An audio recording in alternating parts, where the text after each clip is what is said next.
ต้องอองตัวนี้เด้พี่น้องเวลาเข้าเฮือนนี่พอไอเมได้แบบงานแต่งงานชมเผ่าบรูบ้านเฮา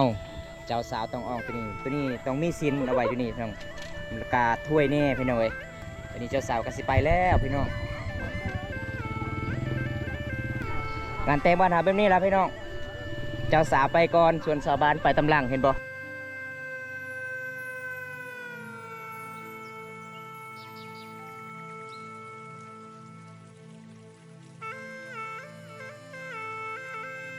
ขาดองล้านนั่นเท่าไรมือนี่เจ้าบ่าว1,500,000คนงานหลายเลยพี่น้องสาวบ้านแกงกะลอง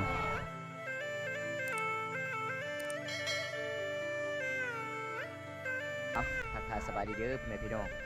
FC ใหม่หรือว่า FC เก่าเมื่อนี้ก็มาพบมาพอกับบ่าวบนตาคือเก่าพี่น้องเลย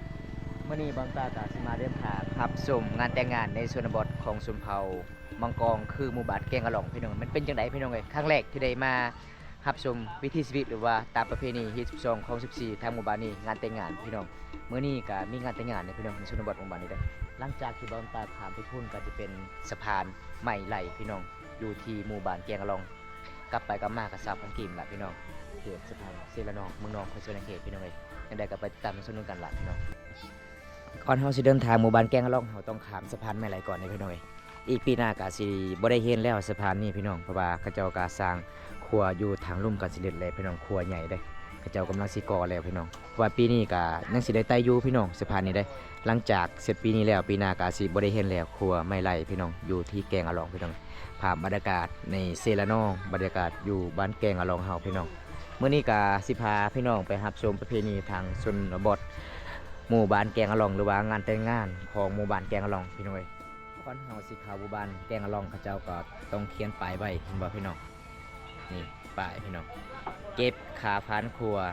1แม่นรถใหญ่ 100,000 กีบรถไถ 30,000 กีบรถจักร 20,000 กีบ4รถไถแกนัก 50,000 กีบรถจักรแกนัก 30,000 กีบผู้ที่บ่เฮ็ดครัวไปกับสาเหตุที่เฮาบ่เฮ็ดครัวพี่น้องหลังจากที่ชาวบ้านที่เฮ็ดครัวได้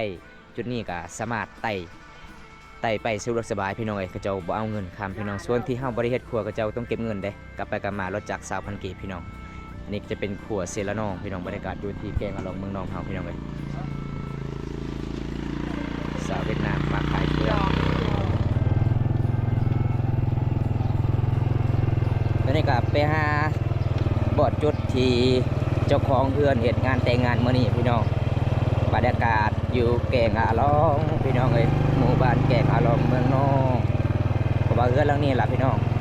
ที่เจ้าการสิไปเฮ็ดงานแต่งงานลูกสาวเพิ่นพี่น้องคนมาหลายอยู่เลยพี่น้องเอ้ยสิไปมอบให้พระเจ้าน้ำหวานตุ้งนึงล่ะพี่น้องเล็กๆน้อยๆพี่น้องน้ำใจเฮาโอ้ยเดี๋ยวอยากคืนเงินก่อนพี่น้องเลย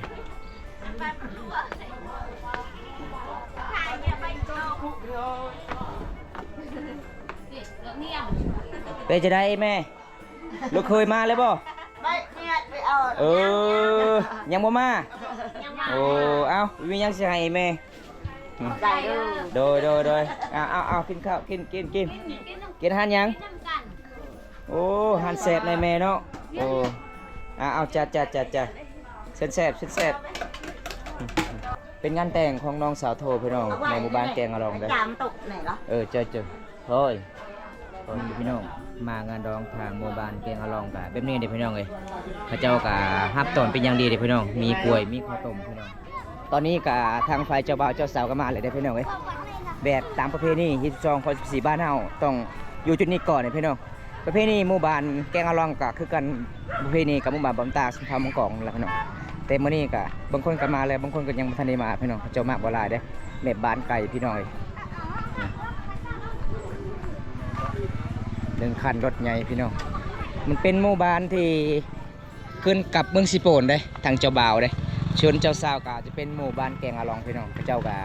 มาบ่หลายพี่น้องบางคนก็ขี่รถจักรบางคนก็ขี่รถใหญ่พี่น้องงานแต่งงานชนบทบรูพี่น้องในหมู่บ้านแกงอะลองพี่น้องบ้าพี่น้องเพื่อนสารบ้านช่องกระเจ้าก็ตักติดกันเลยพี่น้องมันก็สิแปลกเลยพี่น้องงานแต่งชนเผ่าบรูบ้านเฮาเห็นบ่หลังจากฮอดเพื่อนหมู่บ้านเจ้าสาวแล้วต้องเข้าบ่ได้พี่น้อง ต้องอยู่จุดนี้ก่อนเด้ต้องเว้าค่าสินสอดหรือว่าเว้าเรื่องเหตุก่อนพี่น้องเหตุ12ของ14ทางหมู่บ้านชุมเผามังกรเด้ส่วนชาวบ้านยังบ่ทันได้มาครบเถื่อพี่น้องหมู่บ้านของเจ้าบ่าวมื้อนี้ก็เจ้าบ่าวยังบ่มาพี่น้องคายเวียกหลายบ่มีไฟเลี้ยงงัวก็เลยเจ้าสาวมาผู้เดียวพี่น้องอยู่ทางนั้นพี่น้องเจ้าสาวพี่น้องเป็นเวลาพี่น้องส่วนบทโบราณเฮาเห็นบ่หลังจากที่เจ้าบ่าวหมู่บ้านเจ้าบ่าวมาทางไฟกระเปอร์ก็เอาน้ำนี่พี่น้องเย็นให้ชาวบ้านกินได้หลังจากเขาเจ้ามาแต่บ้านไกลพี่น้องมันเป็นตามประเพณีบ้านเฮาเป็นนี่ล่ะพี่น้องงานแต่งงานคนชุมเผารูเด้เพราะว่ามื้อนี้เจ้าบ่าวบ่มาแต่เจ้าสาวพี่น้อง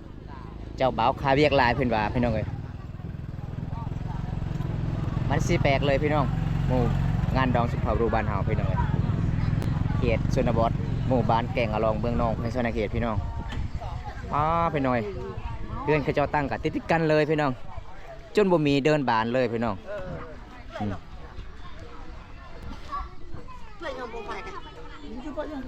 หลังจากที่ว่าสำเร็จแล้วจุดนี้ก็ทางชาวบ้านเจ้าบ่าวเข้าไปอยู่บอนเทือนนิดหน่อยได้มันเป็นตามประเพณีบ้านเฮาพี่น้องเห็นบ่งานแต่งงานชุมเผารูก็ประมาณชั่วนี้ล่ะพี่น้องแบบงานแต่งบ้านเฮาก็ไปทั้งหมู่บ้านเลยได้อันนี้ก็สาวโทเพิ่นก็มาเบิ่งน้องสาวพี่น้องมื้อนี้ก็งานแต่งงานของน้องสาวของสาวโทพี่น้องสาวโทอยู่ไสเจ้าสาวผู้ใดเจ้าสาวนะผู้นี้งามคือเอ่ยเนาะ นี่ครับงานแต่งงานครับ เอื้อยก็งามน้องก็งามเนาะบัดนี้นี่พี่น้องอันนี้จะเป็นน้องสาวของสาวโทเด้หลังจากที่เขาเจ้าเว้าสำเร็จแล้วก็เอิ้นสาวบ้านเข้าพี่น้อง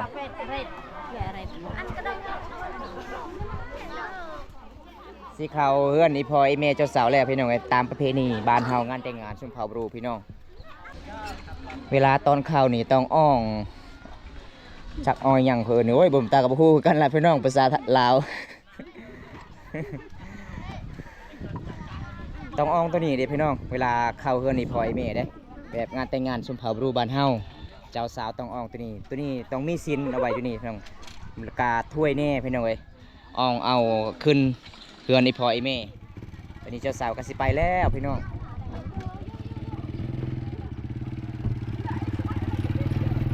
ตักคักๆเอาเหรอแหน่ฮะเลยเยอะงานแต่งบ้านหาแบบนี้แล้วพี่น้องเจ้าสาวไปก่อนส่วนสาวบ้านไปตำลังเห็นบ่ของชุมเผารูพี่น้องเลยเขตชนบทงานแต่งบ้านเฮาแบบนี้แหละพี่น้องนี่ครับ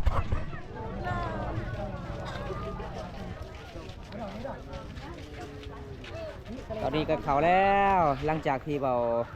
เส้นเด็ดตามเฮ็ดข้องกับชาวบ้านกับเขาแล้วพี่น้องต้องเขาอยู่จุดนี้เด้เคือนอีพออีแม่บ่ได้พี่น้องคือเคือนอีพออีแม่บ่ได้มันเป็นตามประเพณีบ้านเฮาพี่น้องเห็นบ่อันนี้เจ้าสาวเพิ่นเข้าไปก่อนส่วนชาวบ้านไปตำหลังพี่น้องแปลกติดจุดหนึ่งพี่น้องหมู่บ้านนี้เขาจะบนตีกองคือหมู่บ้านบ้านตาหมู่บ้านบ้านตาก็ต้องตีกองในเวลางานแต่งนี่พี่น้องนี่วันนี้ก็ฮอดเพื่อนเฮาซานของไอ้พ่อไอ้แม่แล้วเจ้าสาวครับผมแบบงานแต่งบ้านเฮาเพิ่นก็ซีอ่องซีนอ่องถ้วยได้จุดนั้นเด้ชาวบ้านก็เขาหลายๆเห็นบ่พี่น้องผู้สาวมาหลายมื้อนี้พี่น้องเอ้ยส่วนชาวบ้านก็เขาเจ้าก็แนมเบิ่งนั่นแหละพี่น้องแบบชุมพาบรูบ้านเฮาประเพณีหมู่บ้านเฮาก็ประมาณส่ำนี้ล่ะพี่น้องเขาเพื่อนฮอดซานพี่น้องส่วนสาวโทก็แนมเบิ่งน้องสาวพี่น้องน้องสาวเพื่อนก็มาแล้วมื้อนี้น้องสาวก็งามเอื้อยก็งามพี่น้องเอ้ยนี่อันนี้ก็คือน้องสาวโทพี่น้องยังโสดเพิ่นว่าพี่น้องนี่งานแต่งงานของน้องสาวเพื่อนพี่น้องเป็นยังคือหมู่บ้านเจ้าคือบ่ตีกองบ่มีกองบ่จักหน่อยบ่โอ้พี่น้องมันต่างเลยพี่น้องประเพณีกับหมู่บ้านบ้านตาเด้หมู่บ้านบ้านตาตอนเจ้าสาวเจ้าบ่าวเข้าเฮือนซานนี่ต้องตีกองแต่หมู่บ้านนี้จำเฮ็ดสิเร็จแล้วจึงตีกองนี่พี่น้องเห็นบ่อันนี้เจ้าสาวครับเจ้าสาวมาเฮือนนี่พ่อแม่แล้วงานแต่งงานบ้านเฮากับแบบนี้ล่ะพี่น้องของสุนทรรูบ้านเฮาสุนทรมังกรอันนี้ก็ส่วนที่พี่น้องของสาวโทมาซอยเวียกเพื่อนของสาวโทได้แบบงานแต่งงานน้องสาวเพื่อนกะหลายๆคนที่มาซอยพี่น้องแบบชุมเผาบรูบ้านเฮาพี่น้องเลยนี่ ผู้สาวมีแต่คนงามๆเนาะสาวบ้านแกงอะลองน้อยยะเนาะมีแต่คนงามเนาะผู้สาวบ้านอะลองเนาะงาม คนงามหลายเลยพี่น้องสาวบ้านแกงอะลองอันนี้ก็ผู้สาวเบิด มีแต่ยิ้มตลอดเลยสาวโทพี่น้องเพิ่นดีใจเห็นหน้าน้องสาวมามื้อนี้พี่น้องจัดงานแต่งงานน้องสาวเพิ่นกัน จังแกงเอาไปจังแก้ว จังแก้วไอ้จังแก้วบ่เอา มันเละไอ้ที่นะ เออ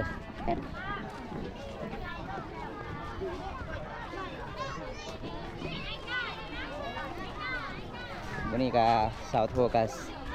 ไปซื้อขนมก่อนพี่น้องเพราะว่าอายะเท่าจะกินขนมแบบในเขตชนบทต้องมีห้างเล็กๆ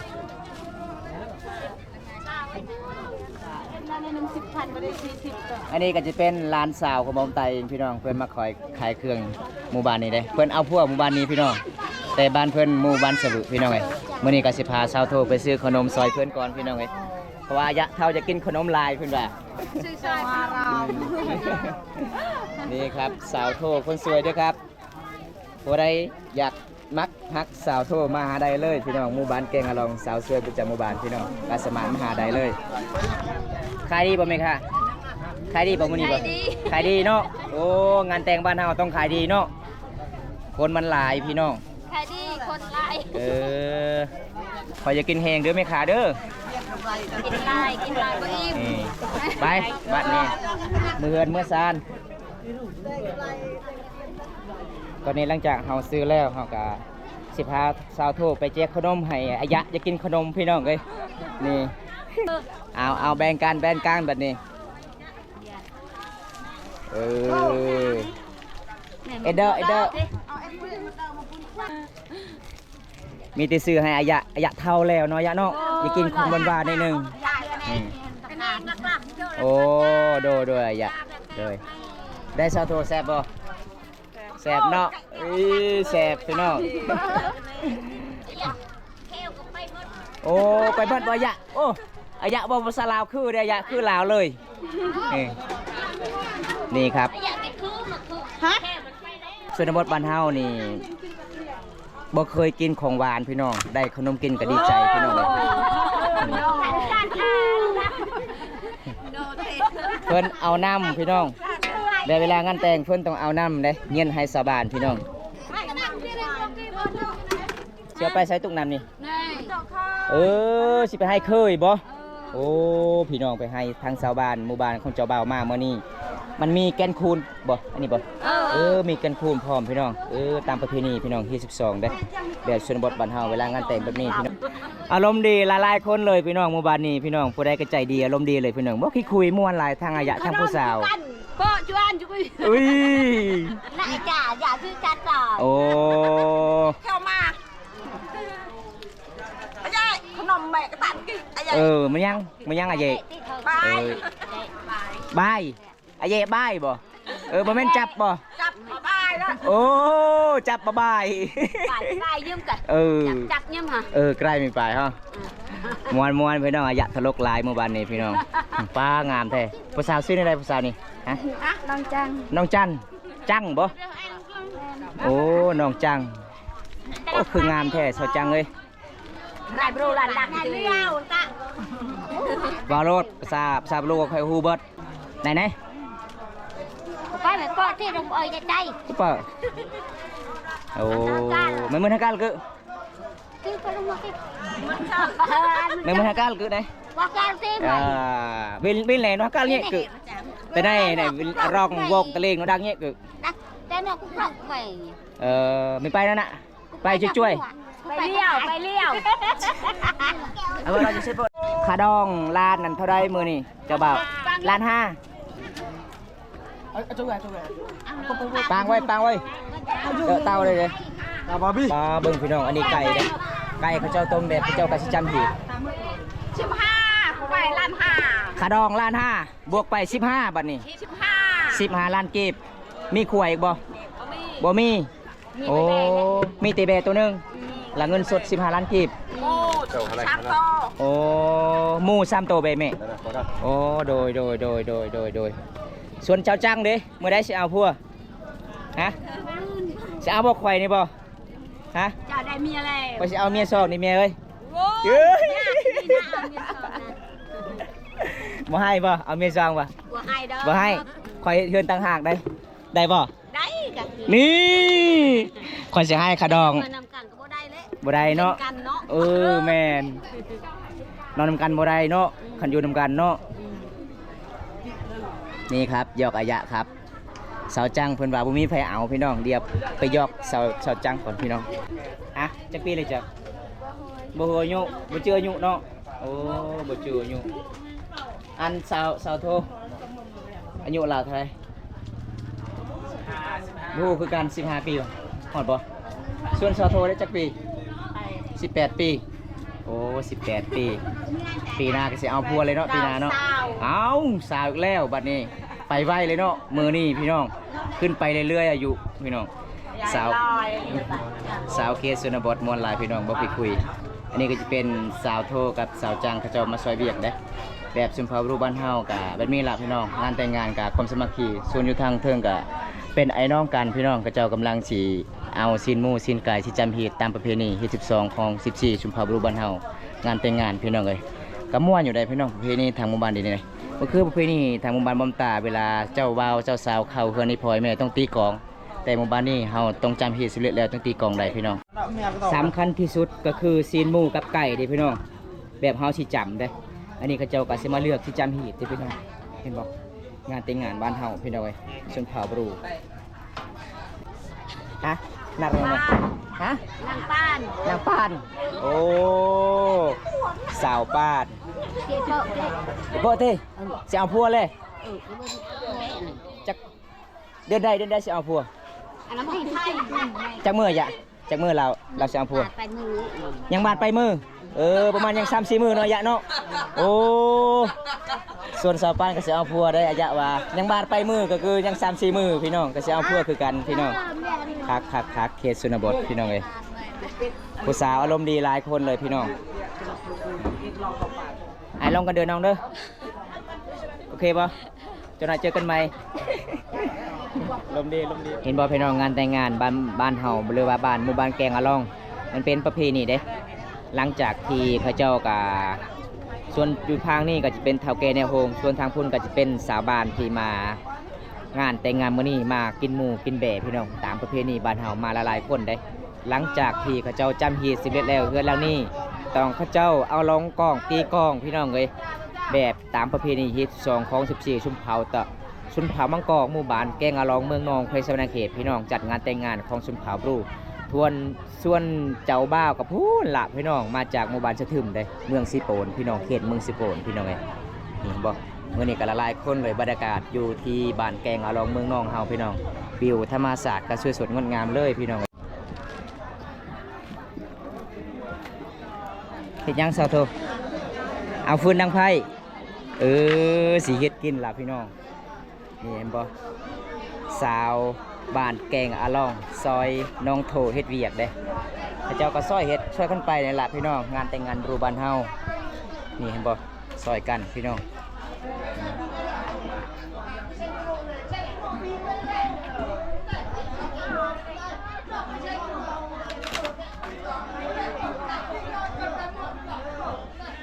วันนี้ก็พระเจ้าก็สิเกมเฮ็ดกินแล้วพี่น้องหลังจากที่ก็พระเจ้าเว้าสำเร็จแล้วตามเหตุของ14ชนเผ่าบรูก็สำเร็จตอนนี้พระเจ้าก็สิเกมเฮ็ดกินเด้บ่นี้ก็มีแต่ผู้สาวก็กำลังสิดังไพ่ให้ชาวบ้านเจ้าบ่าวมางานดองมื้อนี้หลังจากเขาดังเสร็จให้แล้วก็พระเจ้าก็สิเฮ็ดกินเองพี่น้องมันเป็นตามประเพณีพี่น้องมันแตกต่างกันเลยประเพณีหมู่บ้านนี้พี่น้องพี่น้องหมู่บ้านนี้ต่างเฮือนอึดอัดเลยพี่น้องกระเจ้าตั้งติดกันเลยพี่น้องเลี้ยนติดกันเลยเฮือนสารบ้านซองหมู่บ้านชาวบ้านแกงอะหลองได้สบายดีผู้สาวฮะซื้อนี่เลยสาวบ้านละกึมพี่น้องมีแต่คนงามๆเลยพี่น้องเลยเมื่อนี้มางานแต่งงานแบบเขตหมู่บ้านแกงอะหลองเลยอันนี้จะเป็นผู้สาวบ้านละกึมเมืองสิโปนพี่น้องยังเป็นยังเฮ็ พื่อแตกเพื่อแตนแท้สาวโทน สาวโทครับเอาพี่น้องจะได้กับบามันตากับสิเปียดไปช่วงนี้ก่อนพี่น้องเลยงานแต่งงานของเขตชนบทชุมพาบรูหมู่บ้านแกงอะลองกับประมาณช่วงนี้แหละพี่น้องเขาบามันตากับถามแล้วเรื่องคาดองน้องของสาวโทคาดองประมาณ15 ล้านกีบพี่น้องมีแบะตัวหนึงมีหมู3 ตัวประมาณเท่านั้นพี่น้องคาดองของน้องสาวโทพี่น้องเลยเมื่อนี้ก็เป็นงานแต่งของชุมพาบรูบ้านเฮากับประมาณช่วงนี้แหละพี่น้องแบบบ่มีเขาเจ้าตีกลองในประเพณีหมู่บ้านนี้บ่คือหมู่บ้านของบามันตาเวลางานแต่งงานนี่ ตีกลองละลายมือเลยพี่น้องละลายเทื่อเลยเด้แต่ละงานน้องแต่ละงานแต่งพี่น้องคลิปนี้กับมีอย่างไรพี่น้องไอซิพากพี่พากน้องครับบ่ต้องชมกันล่ะพี่น้องงานแต่งของสุนทรบุรีบ้านเฮากะประมาณชั่นี้พี่น้องคลิปหน้ามาพบมาพอกันใหม่พี่น้องเอ้ยขอกล่าวคำว่าลาตรีสวัสดิ์พงศ์บ๊ายบายครับ